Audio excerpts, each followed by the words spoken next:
Olá, queridos e queridas, sejam bem-vindos ao meu canal Vidas e Vícios. Eu sou Arlen Mafra, sou um sobrevivente do crack, da cracolândia, das drogas. Eu escrevi 4 livros e hoje eu vivo os melhores dias e anos da minha vida porque consegui vencer as drogas e vencer o crack. Isso é muito bom, né? Recuperar a liberdade de viver. Hoje eu escolhi para gravar essa conversa com vocês aqui no meu escritório. Tá mais tranquilo, tá mais light, né? Tá um dia muito ensolarado aqui no interior de São Paulo, tá bastante quente, né? Acho que quase todo o Brasil, né? Essas mudanças climáticas loucas. Hoje o título e o assunto é como eu fui parar na Cracolândia de São Paulo. Pois bem, deixa eu contar para vocês. Quando eu fui embora, e fui embora porque eu tentei muitas coisas e essas coisas não deram certo, nada deu certo. Eu fui internado mais de 22 vezes, eu já contei isso num outro vídeo, não consegui. E estava insuportável para mim, porque eu não conseguia resolver, e estava insuportável para todo mundo que estava ao meu redor, que não conseguia mais conviver com aquela situação. Então, assim, inviável. Continuar as relações, continuar habitando o mesmo espaço. Aliás, deixa eu abrir um parêntese aqui. Tem umas coisas que eu gostaria de falar às vezes para os pais, para os parentes, para as esposas ou esposos, mas eu não tenho coragem. Isso funciona, o que eu vou falar aqui funciona bem lá na Europa, para os europeus, talvez até para os americanos, porque eles têm esse perfil pragmático, esse perfil lógico. Uma mãe europeia, ela pensa com lógica. Eles têm esse perfil prático, que é o seguinte: às vezes, uma intervenção bem radical resolve o problema. Pelo menos vai liberar o ambiente de sofrimento, vai parar de piorar a situação e vai reduzir o tempo que o usuário tem para ele tomar uma decisão de parar de usar, de interromper o vício que está destruindo tudo e todos. Então, o que é essa intervenção? Ou o usuário chegar a essa conclusão rapidamente que não dá mais para ele conviver no mesmo espaço, que ele está matando todo mundo, que ele está adoecendo todo mundo, que ninguém sabe lidar com essa situação e ele não consegue ir embora mesmo, de preferência para a rua, porque quem usa droga não tem dinheiro para pagar aluguel, para comer, para se vestir, para tomar banho, para cuidar da sua vida. Aí fica ou o pai, ou a mãe, ou alguém, ou algumas pessoas pagando essa conta enquanto ele fica lá usando droga. E quando ele vai embora, ele fica por conta. Você quer ver a primeira coisa que acontece com essa decisão? Você usa menos droga. Eu fui para as ruas, usei 1/3 do que eu usava, porque eu não tinha recurso. Então isso até me poupou clínica e fisicamente. A segunda coisa é que agora a responsabilidade é da pessoa. E ele vai ter menos remorso, porque ele interrompeu aquele ciclo de sofrimento de todo mundo, né, em que ele era o culpado. Agora ele não carrega mais isso, ele só carrega a consciência de que ele está fazendo mal para ele, de que ele está encurtando a vida dele, que ele está destruindo a vida dele. Então, assim, às vezes dá vontade, às vezes eu vejo uns casos que chegam para mim de filhos que eu vejo que não tem mais para onde ir. Ele não quer, ele não consegue, e a família não suporta, não aguenta mais, não sabe como lidar, e está botando a perder o que ficou. Às vezes os pais têm 3 filhos, um só está com esse problema.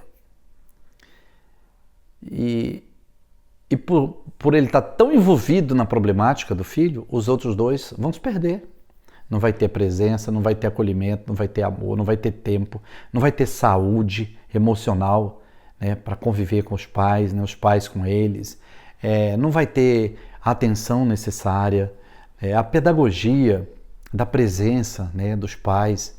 Então, assim, é complicado, né? É uma situação muito cruel. Vício é uma coisa muito cruel. Então, às vezes, dá vontade de falar para os pais, põe ele para fora, deixa ele embora, Porque agora não tem mais como, já é maior de idade, ele não consegue. Mas como que você vai falar isso para uma mãe? Como que você vai falar isso para um pai? Né? Eles tinham que descobrir por eles mesmos. Eu não tenho coragem, né? Meu coração, às vezes minha esposa fala, amor, você é muito emotivo nessa área e tal, mas não é, eu passei por isso, eu sei como que é. Eu entendo um pai, eu entendo uma mãe, querem lutar até o final, mesmo que não tenha jeito. É muito ruim isso. Bom, então eu cheguei a essa situação, eu fui para as ruas por causa disso, não tinha mais outra opção. Aí eu fui primeiro para um bairro de São Paulo, né, chamado Vila Zate. Eu fui lá para Vila Zate, se eu não me engano é Vila Oeste de São Paulo. E na Vila Zate tinha uma grande biqueira de drogas, né? Era tipo uma chácarazinha que tinha no bairro. E tem uma comunidade, uma favela muito colada na Vila Zate, chamada Favela do Mangue, Comunidade do Mangue. E eu fui conviver naquela região. Ali eu arrumava um jeito de catar um papelão, ver onde tinha um material reciclável, pegava um desses carrinhos de supermercado, igual você vê na rua essas pessoas, para colocar as coisas dentro. Aí comecei a descobrir onde tinha um ferro velho, né, um depósito que comprava esses recicláveis. Aí comecei a entender um pouco de reciclável. Por quê? Na minha cabeça eu não podia me envolver com crime, porque eu havia perdido tudo na minha vida só pelas drogas. Troquei tudo pelas drogas por causa da minha mente doente, que não conseguia lidar com a situação. Então assim, por que eu troquei tudo isso pela liberdade de usar droga, né, de fazer o mal, esse mal? Por que eu agora trocaria a minha liberdade por causa de um roubo, de um assalto, de um furto, Então eu coloquei na minha cabeça que se eu fosse preso, ninguém ia saber onde eu estava, eu não ia ter advogado, eu ia mofar numa prisão em São Paulo. Então, eu queria pelo menos preservar nas ruas minha liberdade. Eu queria ter liberdade para eu poder comprar e usar droga. E aí fui descobrindo as calçadas da vida, né? Onde dormir, os cantinhos para dormir, os lugares, né? O lugar onde eu podia tentar arranjar o que comer, né? Uma comida. E não tem esse negócio de café da manhã, almoço, janta na rua, né? É a hora que dá para você fazer as coisas. É a hora que tem disponível. Às vezes você toma um café da manhã 3 horas da tarde. Às vezes você janta 10 horas da manhã, 11 horas da manhã, porque depois não tem mais um alimento. Mas a gente vai descobrindo essas coisas e vai se adaptando. E vai fazendo a agenda de sobrevivência nas ruas, né? Isso aconteceu comigo. E uma coisa que eu mantive são as relações mais normais possível com as pessoas das ruas, né? Com os comerciantes, os donos de padaria, de lanchonete, de restaurante. Então eu não ficava nesses lugares, porque logo eu fiquei sujo, logo a minha roupa rasgou, logo meu cabelo cresceu, minha barba, eu não fiquei com uma aparência boa. E eu fui emagrecendo muito nas ruas, não me hidratava, não dormia direito, só tentando arrumar dinheiro para usar drogas. Então eu não pedia, eu fui mexer com reciclável.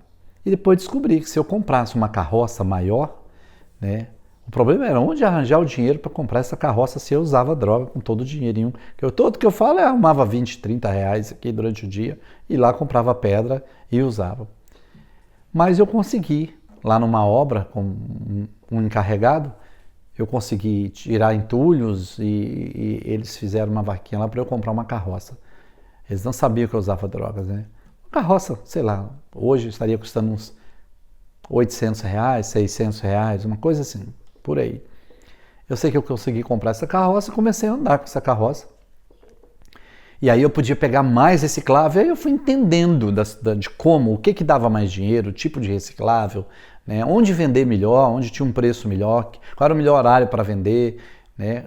Como era a dinâmica desse negócio na rua, né?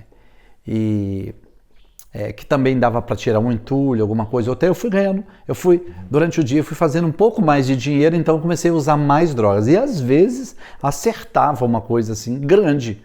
Uma vez eu estava passando na Avenida Brasleme, lá na Casa Verde, que liga a Casa Verde ao bairro de Santana, na zona norte de São Paulo. E de frente a um banco que estava em reforma, tinha 3 caçambas. E naquele exato momento que eu passei, eles estavam trocando toda a fiação elétrica do banco e a fiação eletrônica de computadores e tudo, cabos, fios. Aquilo foi um achado, um tesouro. Eles estavam jogando aquilo que já estava velho na caçamba, enchendo as caçambas de cobre, porque fio é cobre. Então eu passei um dia inteiro coletando essas caçambas e vendendo no depósito. Então essa grana que eu ganhei, eu posso garantir a vocês que eu praticamente não comi nada, eu só usei drogas, quase eu morro de overdose. Então assim, na rua acontece essas coisas, você está andando no lugar, daqui a pouco uma pessoa te chama na carroça e diz: oi, carroceiro, dá para você tirar para mim um entulho, alguma coisa daqui? Eu tenho aqui um monte de reciclável para te dar. Quando você vai ver, são metais, é inox, é cobre, e isso vale uma grana, né? Para quem está morando na rua, vale uma grana. Pois bem, então foi assim que eu criei essa dinâmica de arrumar dinheiro sem precisar roubar e assaltar nas ruas. Mesmo assim, eu andei furtando uns pedaços de fios, de telefone, nas caixas de distribuição elétrica, dos semáforos, né? E inclusive cheguei a ser preso 2 vezes por causa dessas tentativas de furto, né? Foram crimes menores, assim tal. Mas eu fui para esse bairro, então toda vez que eu conseguia um dinheiro para comprar o crack, eu corria nessa biqueira para comprar. E vocês precisam entender que um usuário de crack num estado de drogas, num estado crônico, né? Ele está com uma abstinência infernal. Ele só tem que usar. É por isso que o sofrimento é grande. Quando alguém nesse estágio convive com a família, convive com pessoas, porque começa a furtar em casa, começa a praticar, ter comportamentos assim horrível para as pessoas, elas não vão compreender, né? O sofrimento é muito grande, os prejuízos são enormes. Quem viveu e vive esses problemas sabe. Eu não estou falando só da droga, estou falando de jogos. Quem tem vícios incontroláveis, né? E que são caros, ficam caros. Talvez você seja viciado numa coisa que é muito barato, mas é barato se você pagar uma vez. Mas se você pagar várias vezes por dia nesse vício, ele se torna caro. Qualquer vício, pode ser de centavo, vai acabar com o seu dinheiro, vai acabar com suas coisas, vai acabar com seus relacionamentos, vai acabar com as pessoas que estão convivendo com você. Pois bem, só que o que acontece nesses bairros, essas biqueiras? A polícia está sempre lá. E toda vez que a polícia se aproxima, uma viatura, e o olheiro dessas biqueiras, dessas bocas, né, de venda de drogas, avisa para quem está vendendo que está vindo viaturas, que a polícia está entrando na comunidade ou no bairro, né, ou na favela, esses vendedores, os traficantes, eles vão embora. E deixa avisado que não sabe quando vai reabrir as vendas da droga. Agora imagina, eu não era alguém indo numa padaria comprando pão, indo num supermercado para comprar alguma coisa e dizer, não, volta mais tarde, volta amanhã, volta depois. Não, usuário de droga crônico, assediado, aquele inferno no cérebro, na mente, no organismo, tudo pedindo para usar, incontrolável, né? E como que eu ia esperar? Foi nessa circunstância que um usuário me falou da Cracolândia. Falou, cara, você precisa... Meu apelido nas ruas era Cabeludo, eu tinha um cabelo muito grande. Cabeludo, você tem que conhecer a Cracolândia. E eu tinha ouvido falar da Cracolândia, mas eu tinha medo, né? Aquilo lá para mim era um lugar extremamente perigoso, era para pessoas assim que estavam a vida inteira no crack. Eu não tinha noção de como que era lá, eu só via pela televisão. Mas ele foi insistindo e essas situações da biqueira do bairro também me levou a pensar nisso, porque esse parceiro de rua falou comigo, lá na Cracolândia a droga 24 horas por dia, não é uma biqueira, é uma feira livre. Lá a polícia passa no meio, 1 minuto depois está todo mundo vendendo novamente, e ele foi me contando as coisas, como era a dinâmica lá, e eu fui parar na Cracolândia dessa forma. E foi lá que eu passei 7 anos da minha vida naquelas calçadas, naquele fluxo de morte, naqueles eventos aterrorizantes do dia a dia da Cracolândia, naquelas madrugadas sinistras, e que você se adapta, que você se acostuma. Quando eu cheguei naquele lugar, que eu olhei aquela feira, aquele amontoado de seres zumbíticos, não sei nem se existe essa expressão, aquele monte de zumbi, aquela coisa louca. Eu pensei, ou eu vou ficar louco logo aqui, ou eu vou morrer nesse lugar, mas eu não tinha mais para onde ir. Era ali mesmo. E foi ali que eu fiquei. Primeira coisa que eu fiz, porque primeiro, nos primeiros dias, nas primeiras semanas, eu fui, assim, o dinheirinho que eu chegava lá para comprar eu era roubado, muitas coisas iam acontecendo, né? Não sabia como proceder, e fui ameaçado de morte várias vezes, fui confundido com polícia, às vezes pensavam que eu era infiltrado, cheguei a sofrer ameaças assim, fiquei muito próximo da morte, mas eu não tinha outra opção. E eu então fiz amizade com um senhor, um velhinho de lá. Eu comecei, cada vez que eu vinha, que eu saía com a minha carroça para arrumar reciclável nas ruas, para tentar num lixo, tentar numa caçamba de obra, pegar alguma coisa, ir no depósito, vender e depois ir na Cracolândia para comprar o crack para usar e depois ter que descobrir no centro ali lugar para usar, né? Porque eu não conseguia ficar dentro da Cracolândia no início para usar drogas, né? Porque você fica drogado e você fica fragilizado, né? Você fica extremamente vulnerável naquele lugar. Foi aí que eu descobri lugares, né? Viadutos, foram me falando de lugar ou outro. E da própria carroça, que eu colocava um plástico na carroça, cobria toda a carroça e eu ia para um lugar mais sossegado, afastava um pouco e tal. Mas depois não, eu fui conhecendo pessoas dentro da Cracolândia, eu fui tendo um pouco mais de segurança de ficar usando drogas ali. Mas eu vi muitas mortes, eu vi muita coisa horrível ali na Cracolândia. Esse é o primeiro vídeo dessa série da Cracolândia.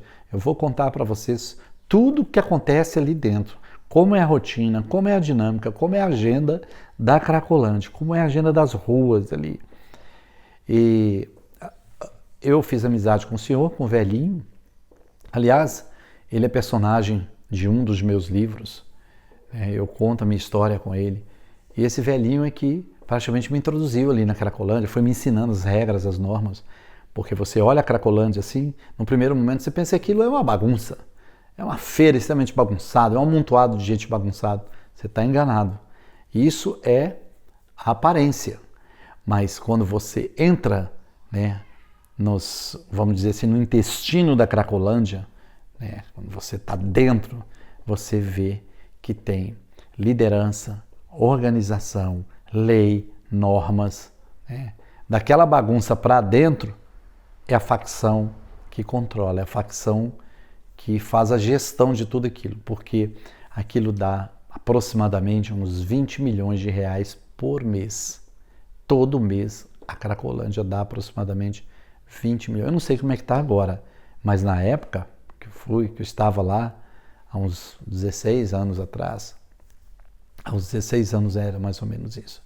Muita grana, muito dinheiro. Então é a facção que controla aquilo ali. E eles têm interesse em manter esse negócio, porque é um grande negócio. Né? E eles têm várias formas de operar aquela venda livre de drogas ali. Né? São vários. É como se fosse uma rua de comércio com vários bares. Então, são ruas de comércio de drogas com vários pontos de venda, mas um só fornecedor, só a facção. Qualquer um pode vender droga na Cracolândia, qualquer um. Se você chegar lá, ficar na Cracolândia, você se tornar um morador da Cracolândia lá, usuário, se você quiser vender droga, você pode vender, não tem problema. Mas você tem que comprar deles, para você revender. E aí esse senhor, esse velhinho que já estava, quase que nasceu nas ruas, né? Estava quase morrendo também, coitado. Eu falo velhinho, mas ele devia ter uns 60 anos, mas ele parecia que tinha 100. E ele estava ali, e foi me ensinando. Cada vez que eu voltava, eu dava um dinheirinho para ele, um trocado, trazia uma coisinha de comer para ele, que ele não conseguia sair dali, ele ficava ali. Na Cracolândia tem todo tipo de gente na Cracolândia. Você tem aqueles como eu que estava chegando, mas que não participava de crime, de roubo, de assalto, tal, que sai para reciclar. Então é a turma das carroças. Né? Aí você tem aquele que sai para pedir, é o pedinte. Né? Ele sai, vai para o farol, vai para o semáforo, fica ali no centro tentando com um, com o outro e tal. Você tem aquele outro que não sai da Cracolândia, ele é um parasita. Ele vive da droga dos outros, pedindo a droga dos outros. E isso é proibido na Cracolândia. Né? Isso é proibido. Porque lá eles dizem que você não pede a droga, você pede a família, você pede a vida da pessoa. Por quê? Porque ela trocou a família e a vida pelas drogas. Então, quando ela está usando, você está pedindo aquilo que ela trocou por tudo aquilo. Então, você está pedindo a família dela. Quer dizer, é um conceito deles, né? Mas vale para lá. Então, você não pede. Mas tem gente que faz isso. Né? Vive lá e faz isso. Eles fazem vista grossa. Aí você tem criminosos mesmo. Ladrões que saem para poder pegar os adolescentes, os pais que saem, que vão deixar filhos na escola ali próximo do centro, sair, os adolescentes que estão andando na rua, pessoas desavisadas, despercebidas, distraídas, e eles vão para roubar. Né? São capazes de dar uma paulada na cabeça de um adolescente para pegar um celular e matar por causa da abstinência. Aí você tem aqueles que estão escondidos da justiça, os fugidos. Esses não são os que foram embora. Os que fugiram porque estão devendo. Mataram pessoas nos seus estados, nas suas cidades, estão procurados, são foragidos da polícia e eles vão e se escondem. Então, a Cracolândia tem de tudo. Tem desde pessoas extremamente bondosas, né, mas que são vítimas, estão ali presas pelo vício, desde pessoas que são engenheiros do mal, que planejam assassinatos, assaltos ali dentro. Então é extremamente perigosa a Cracolândia. E aí você tem, quando você junta tudo isso e coloca a droga no meio, você tem um caldeirão que pode ferver e explodir a qualquer momento. Então a qualquer momento alguém pode surtar ali e esse surto pode colocar em risco a segurança dos outros e esses outros então vão matar, vão linchar quem surtou. Quando não, os próprios traficantes, porque ficam com raiva porque a pessoa chamou a atenção por um comportamento errado, alguma coisa, ou saiu para roubar e correu para Cracolândia, atraiu a polícia para lá, e aí essas pessoas são mortas lá. E depois, num outro vídeo, eu vou contar para você onde acontecem essas mortes, né? Onde essas pessoas são assassinadas, eram assassinadas, né? E onde elas eram desovadas ali na Cracolândia. Agora não existe mais, porque eles fecharam, que eram os casarões abandonados lá da Cracolândia. Então, eu vou deixar esse vídeo por aqui e depois vou fazer... É uma série, tá bom? Então, serão vários vídeos. Então, Cracolândia 1, 2, 3, 4, 5, e eu vou contar tudo que acontecia e tudo que acontece lá dentro, as coisas inusitadas, os perigos daquele lugar, né? As coisas interessantes que eu descobri, pessoas interessantes que eu descobri ali na Cracolândia, histórias incríveis que eu ouvi ali dentro da Cracolândia, mesmo com a minha história enterrada naquele lugar. Tá bom? Então, olha, curta, dê um like, se inscreva no meu canal, não só visualize, não só assista, comente, faça um comentário. Isso mostra para o YouTube que esse conteúdo é interessante, que as pessoas estão interessadas e ele vai entregar mais, ele vai ampliar a entrega dos meus vídeos na plataforma, tá bom? E não se esqueça de compartilhar o link do meu vídeo, do meu canal Vidas e Vídeos. Grande beijo no seu coração, até o próximo vídeo.